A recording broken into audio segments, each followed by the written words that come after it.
Hello, and welcome to the 2026 Community Conservation Partnerships Program, or C2P2, Grants Overview. Before we dive in, a couple changes are coming to C2P2 in 2026. Those changes are a longer grant window. The grant application period in 2026 will be open more than a month longer than in past years. It will start a week earlier on Monday, January 12th, and run all the way to the end of April. Please note that all application documents will be due by the application deadline of April 30th. The other change is that Pennsylvania has updated its outdoor recreation and trail plans. Criteria Question 5 has been updated to reflect these plans. Make sure you reference the new plans when answering that question. We'll begin today's workshop with a brief overview of the C2P2 grants for those who may not be as familiar with our program.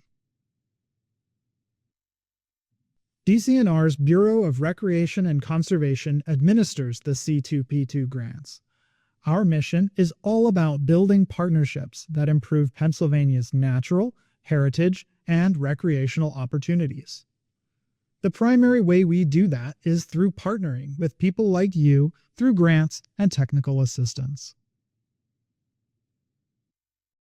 This infographic gives you a sense of what a typical funding year looks like for C2P2.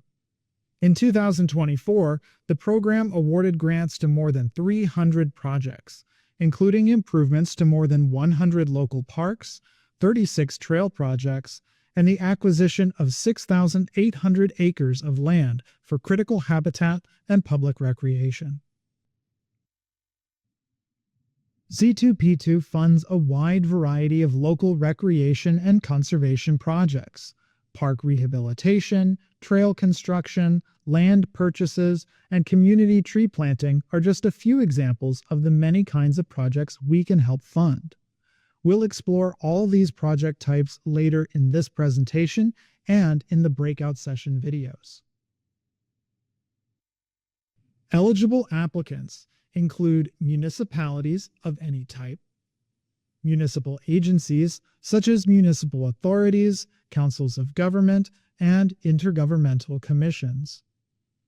Nonprofit organizations, which must be registered with the IRS as a 501c3, as well as with the Pennsylvania Bureau of Charitable Organizations. Pre-qualified land trusts, which are nonprofit conservation or preservation organizations that have been in existence for 5 years and been approved by DCNR's Bureau of Recreation and Conservation.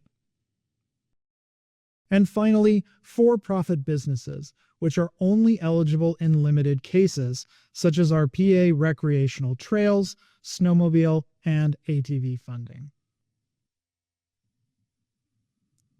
C2P2 grants operate on an annual cycle, with one grant round each year. New for 2026, the round will now be open more than a month longer than in the past.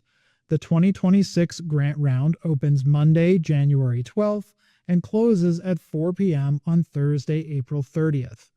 All application materials, including any documents, must be submitted by the time the grant round closes.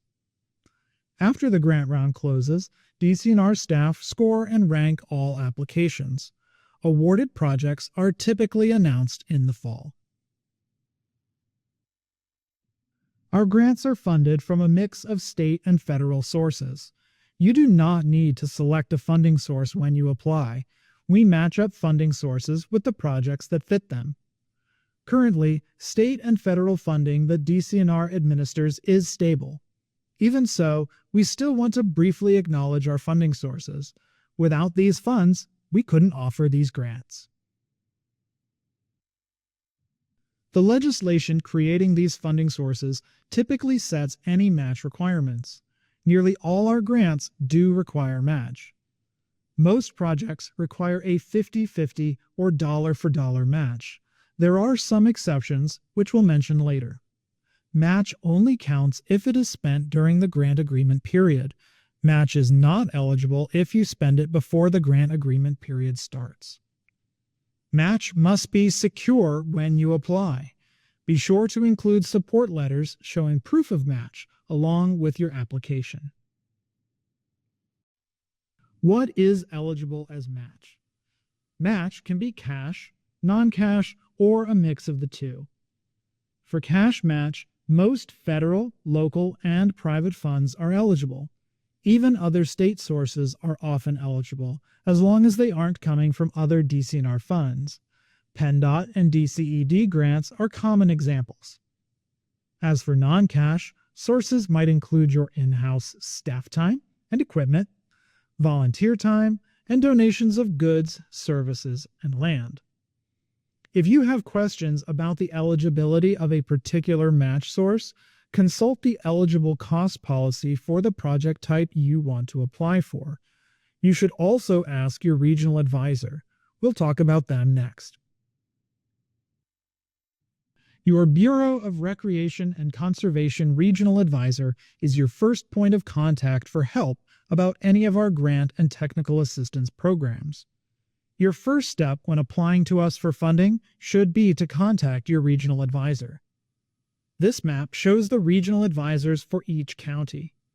Choose your advisor based on where your project will be located, not where you live or where your office is. Regional advisors can help you make your project more competitive.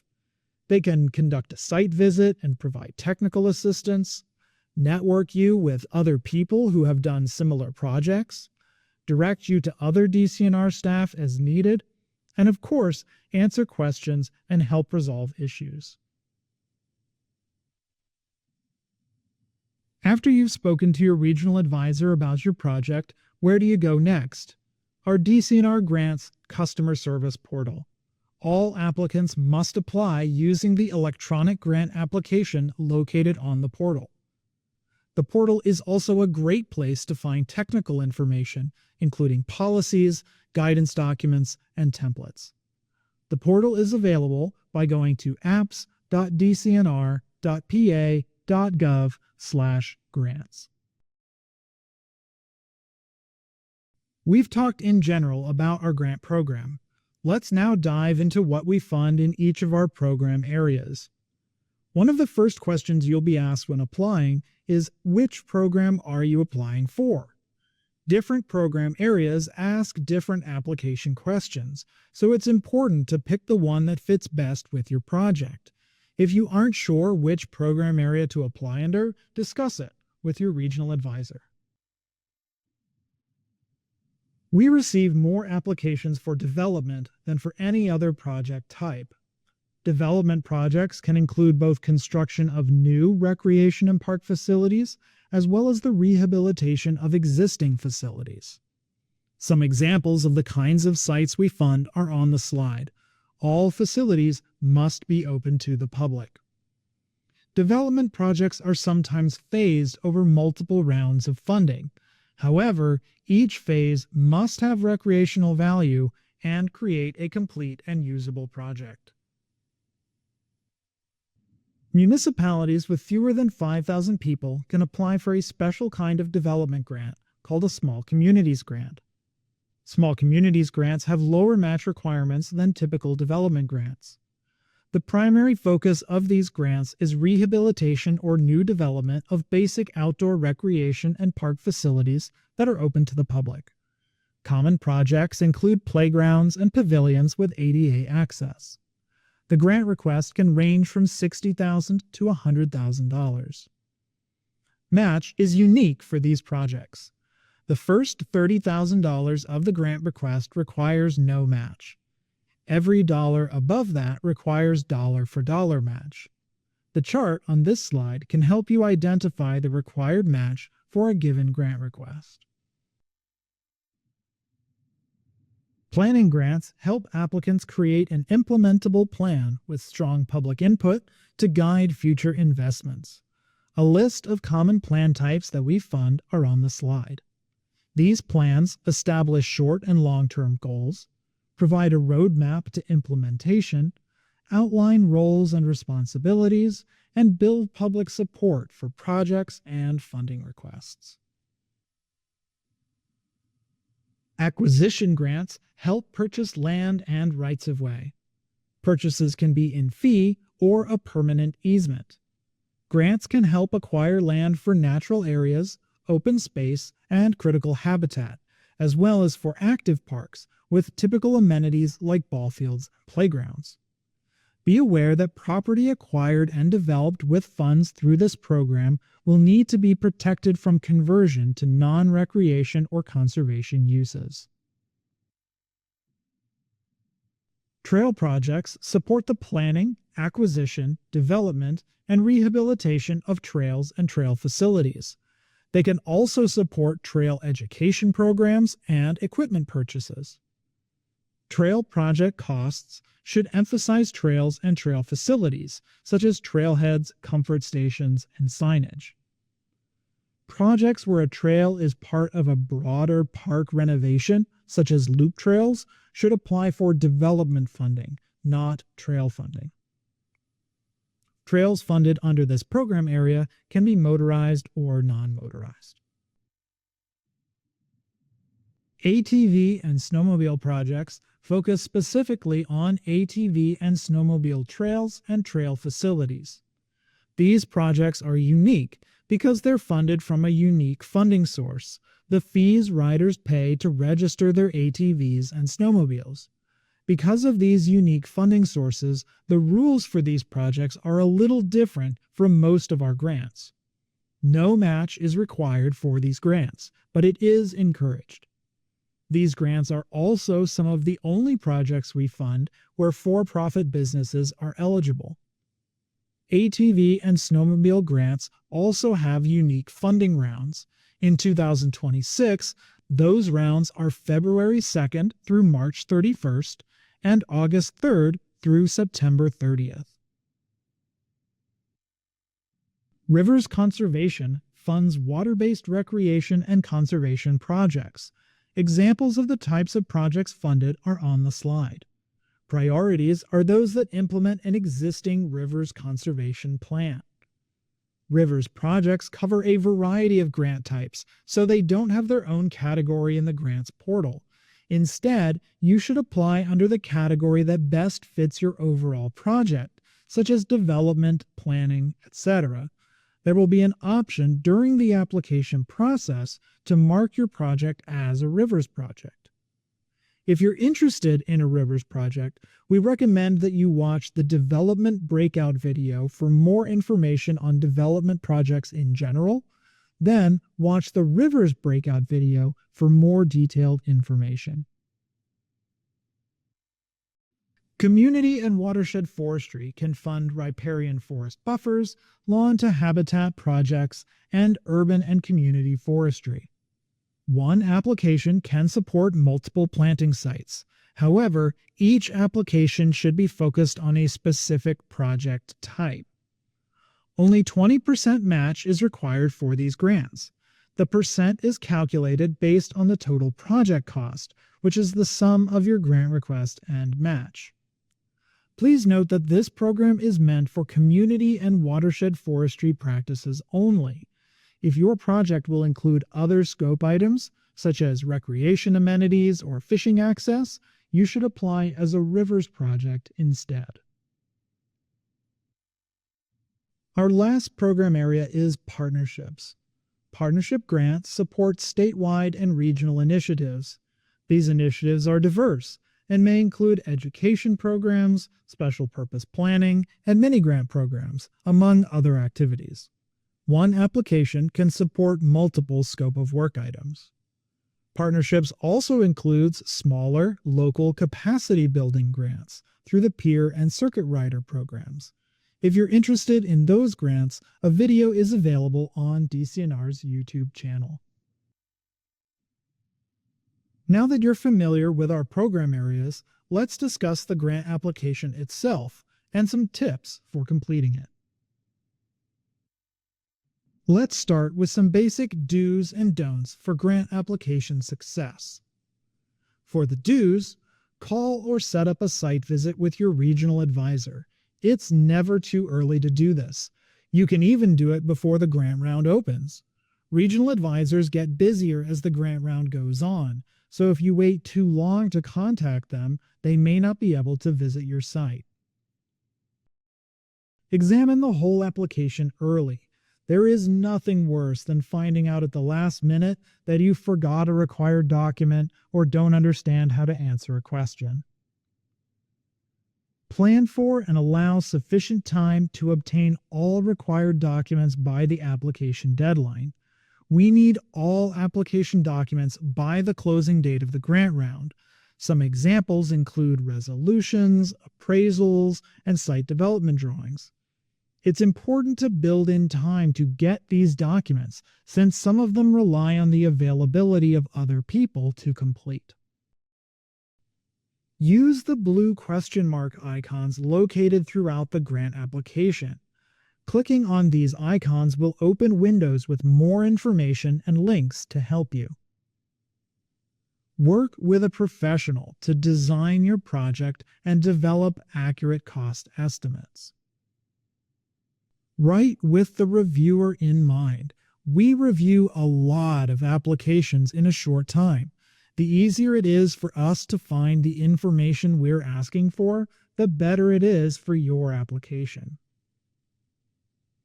Finally, when answering application questions, provide details specific to your scope of work. Talking in general terms won't make your project stand out. Reference your scope of work in your answers. Tell us how this specific project will impact your community. As for the don'ts, don't start your application at the last minute. It takes time to create a strong application. Besides coming up with quality answers to the application questions, you'll also need several documents that take time to pull together. Don't reuse answers from other grants or previous applications. We want your answers to speak to this project's specific scope of work. And don't assume we know details about you or your project. Although you will have talked with a regional advisor, every project gets reviewed by at least 2 staff members. Provide enough information that someone who has never been to your project site or community can understand what you plan to do and why it matters. One of the most important tips for a successful application is to make sure all parts of your grant application tell the same story. Your scope of work, site development drawing, and detailed budget should all be consistent. Items listed in your scope of work should match what appears on your site development drawing, and everything on your site development drawing should have line items in your detailed budget. This even applies to application questions. Make specific references to budget line items and areas of the site development drawing where relevant. The more consistent you make all the parts of your application, the clearer picture you paint of the work you want to do. And the clearer picture you paint for us, the easier it is to score well. Here are 2 examples of consistency across an application. In the first example, highlighted in yellow, we see ADA access listed in the scope of work. We can also see ADA parking spots on the site development drawing, and the costs for that access appear in the budget. As another example, here in blue we see required safety surfacing listed in the scope of work.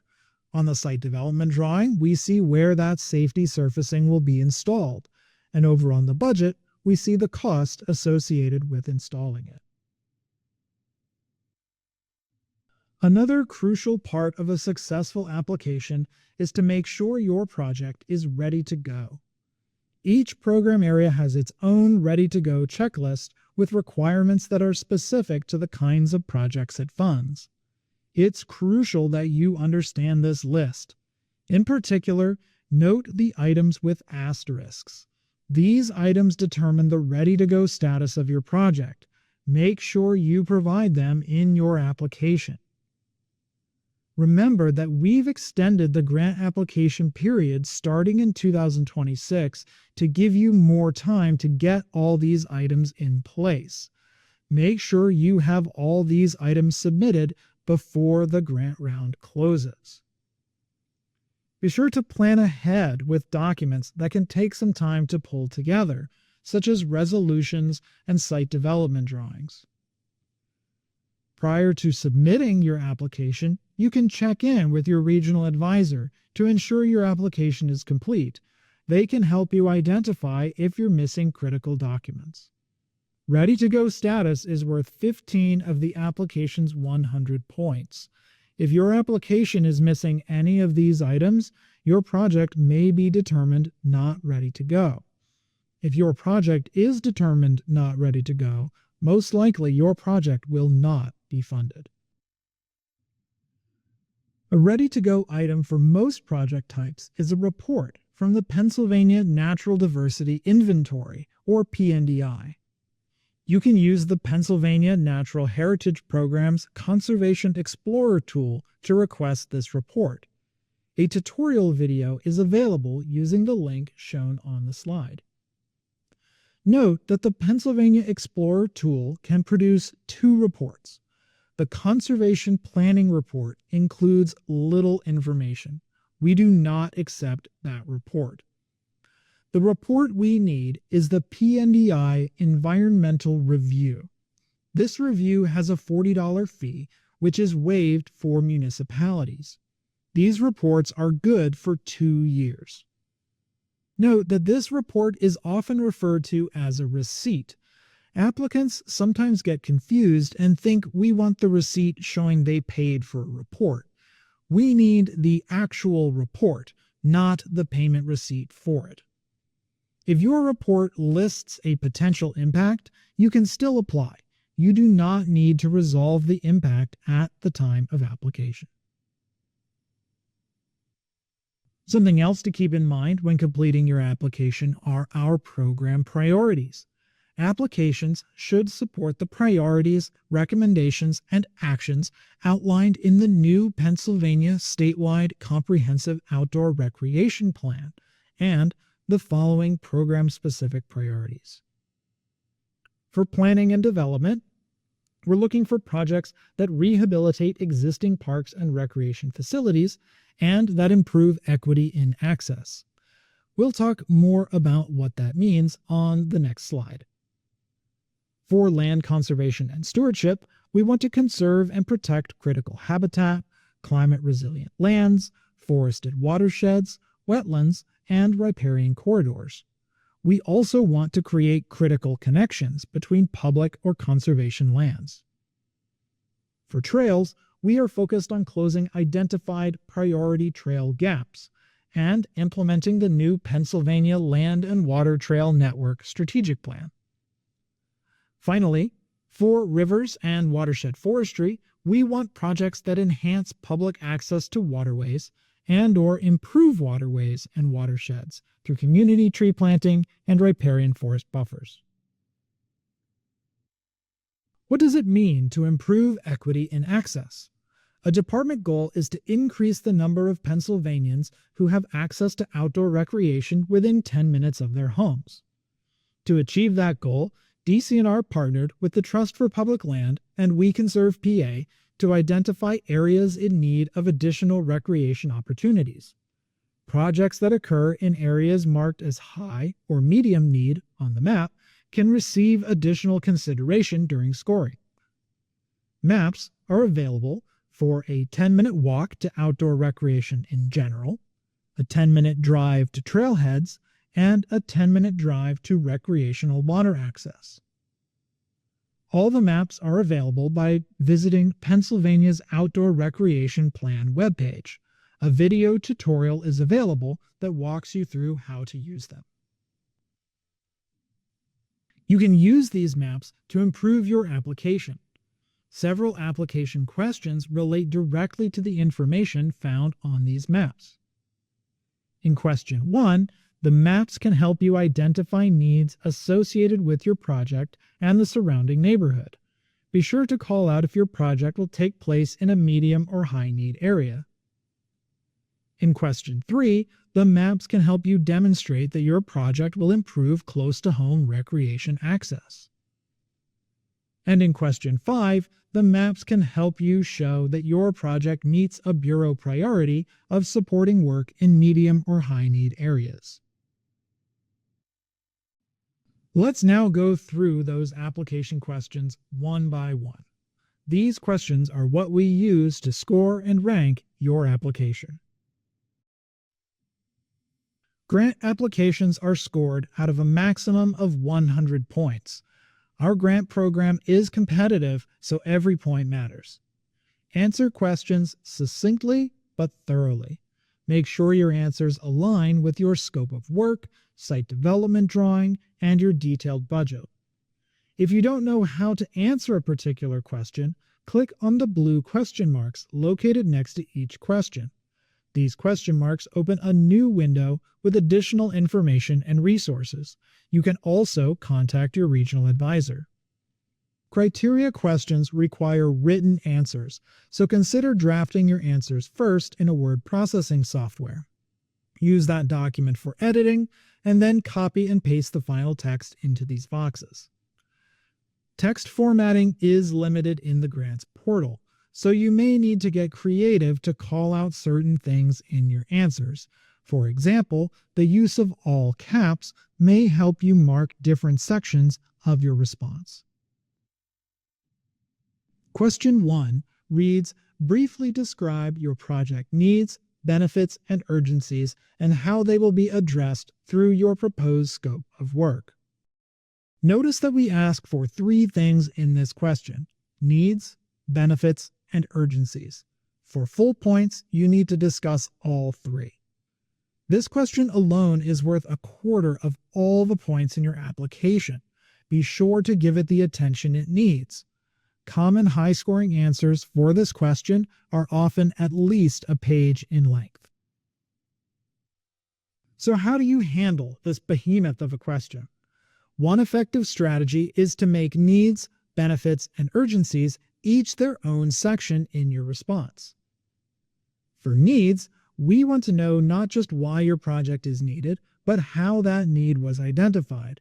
For example, is your project a recommendation from a formal plan? This is also a good spot to highlight if your project will serve traditionally underserved audiences or occur in a medium or high need area for outdoor recreation access. For benefits, tell us how your project will benefit your community or organization. Be specific to your scope of work, but don't be afraid to think broadly about the benefits your project will bring. Tell us how your project will improve your community economically, socially, and environmentally. In urgencies, we want to know why now. Tell us what makes your application timely. Safety hazards, development threats, and match sources that are at risk of being lost are all examples of urgencies. Question 2 asks you to describe how your project will help reduce the severity of current and future climate impacts through green and sustainable practices. We want to see green and sustainable practices in all our funded projects. In this question, we're looking for practices that will help reduce climate change or adapt to it. A common question we get is, what practices can we include to address this question? DCNR's Green and Sustainable Community Parks page is an excellent resource for ideas. It has guides, tools, and example projects that highlight green practices. A few options include planting native trees, installing a rain garden, and using pervious surfaces. Remember to be specific to your project. Practices mentioned here should also be referenced in your scope of work, budget, and site development drawing. If you have recently installed practices at your project site, tell us about those. In phased projects, the green practices often happen early. On this slide, we've shared a few examples of how applicants have answered this question. Notice how direct and clear these examples are. Each bullet includes specific information about where the practice is located on the site development drawing and detailed budget. They also describe how the practice will reduce climate change impacts. This direct bullet point approach works well not only in this question, but in many of our application questions. Question 3 asks you to describe how your project will improve access for people of all abilities and comply with the 2010 ADA standards for accessible design. In this question, we want to know how your project will provide recreation opportunities for people of all backgrounds and abilities. All DCNR funded projects must be designed and constructed to meet or exceed the 2010 ADA standards for accessible design. Once again, in your application, be specific. Show us the ADA elements of your project in your site development drawing and budget. If your project is funded, DCNR will not be able to close it out unless it meets ADA standards and your design consultant certifies that the project met those standards. ADA standards can become tricky for certain projects. Consider reaching out to the ADA Access Board using the contact information on the screen if you have questions. There are a few ADA requirements that most development projects will need. These include an ADA van accessible parking space. You will also need ADA accessible pathways from the ADA parking space to all developed areas funded by DCNR. Your project may have other ADA requirements beyond these too. In this site development drawing, for example, there are ADA accessible picnic tables under the pavilion, as well as ADA safety surface proposed for the playground. Here's an example of how an applicant answered question 3 well. Just like in the Green and Sustainable Practices question, clear, specific answers are best here. Notice how this example shows where the ADA elements can be found on the site development drawing and budget. We also see again the effective use of bullets rather than a longer narrative. Think beyond ADA in this question. Meeting ADA is the minimum.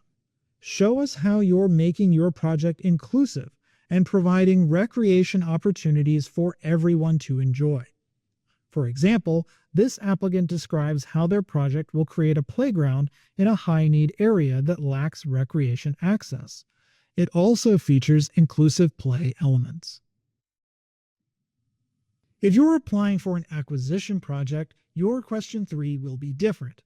It asks you to describe the anticipated level of public access and the benefits that access will provide. With acquisition projects, the level of public value will be considered when rating and ranking your grant application. Public access is required for community recreation projects, but it's not required for critical habitat or open space projects. If public access will be restricted, use this question to explain why. Be sure to detail any other public benefits of the acquisition, such as the site's ecological value. Question 4 reads, describe in detail how the public has been and/or will be engaged in the planning, design, implementation, long-term maintenance, and/or stewardship of your project. DCNR wants to see public involvement in funded projects. In your response to this question, focus on how you have or will involve the public with your project in a meaningful way. The key word here is meaningful. We want the public involved in your project, not just being informed of it. What does meaningful involvement look like? Involvement can happen before, during, and after the project's completion. Some examples of meaningful involvement before the project might include a formal planning process or community surveys to illustrate public buy-in.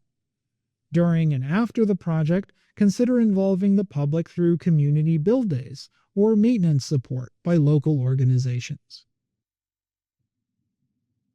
Question 5 reads, explain how your project will implement the action steps in Outdoor Places Shared Spaces, the 2025 to 2029 PA Outdoor Recreation Plan, and or the 2025 to 2029 Pennsylvania Land and Water Trail Network Strategic Plan. This is the question applicants struggle with the most. It's also worth 15 points, so it's important to really think through your answer on this one. Pennsylvania released new versions of its outdoor recreation plan and trail plan earlier in 2025. Be sure to reference these plans when answering question 5. Don't use the old plans. Links to these plans are built into the grant application. The most common error we see on this question is applicants not referencing actions.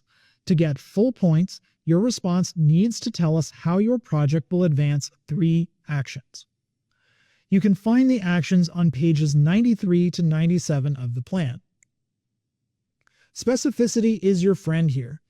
In your response, list the priority, goal number, and action letter, as well as the name of the action. Don't just list goals. We need the actions. The actions are the ones with letters next to them in the chart.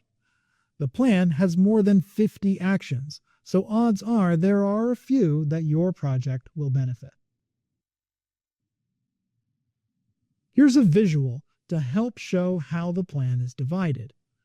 Remember, the actions, the ones with letters next to them, are the ones you need to reference in your answer. Finally, part of question 5 asks you to identify if your project meets a bureau priority. We covered these priorities earlier.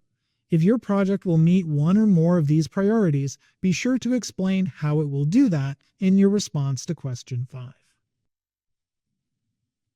Let's move on to question 6.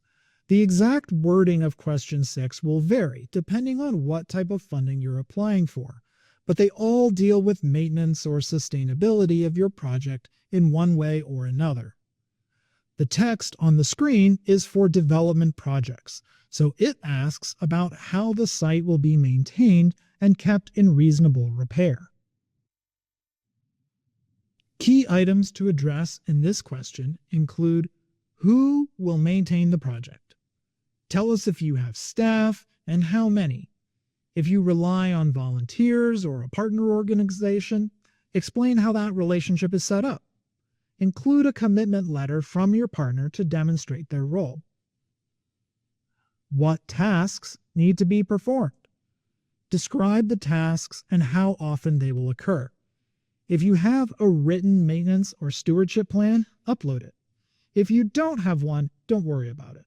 You can still get most of the points for this question without a written plan. How will the maintenance tasks be funded?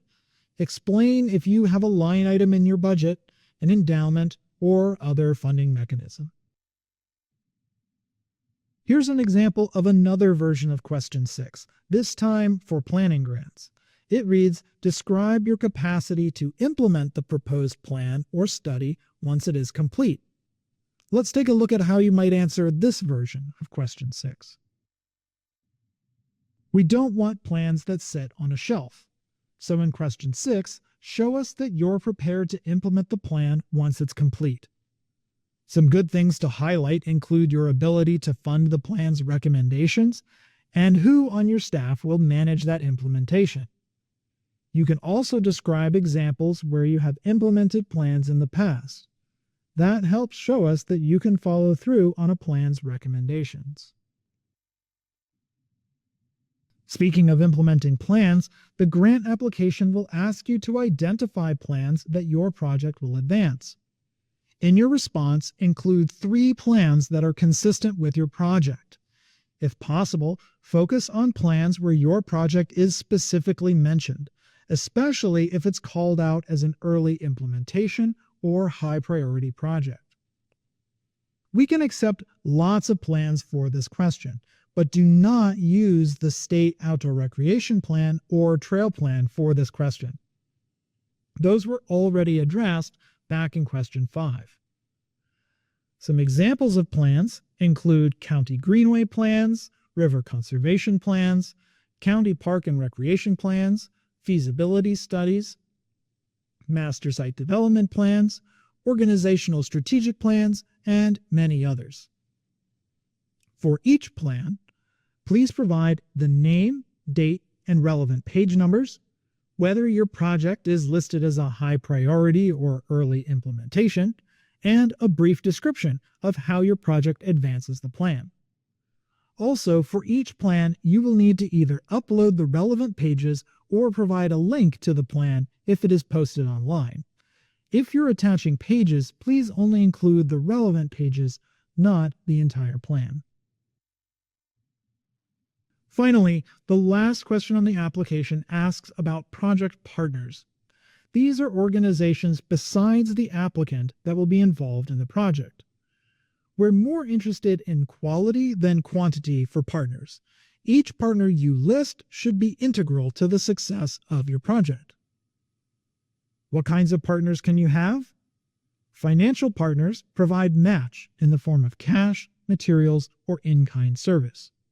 Technical partners provide time and expertise to your project, perhaps by serving on a steering committee or providing maintenance to the finished project. And general partners are those that will directly benefit from your project. For all partners, you'll be asked to provide the name of the partner organization, the type of partner they are, and a brief description of why they're important to your project. You'll also need a letter of commitment or support that details their involvement. Financial partners should include the value of their match in their commitment letter. Let's wrap up with a review.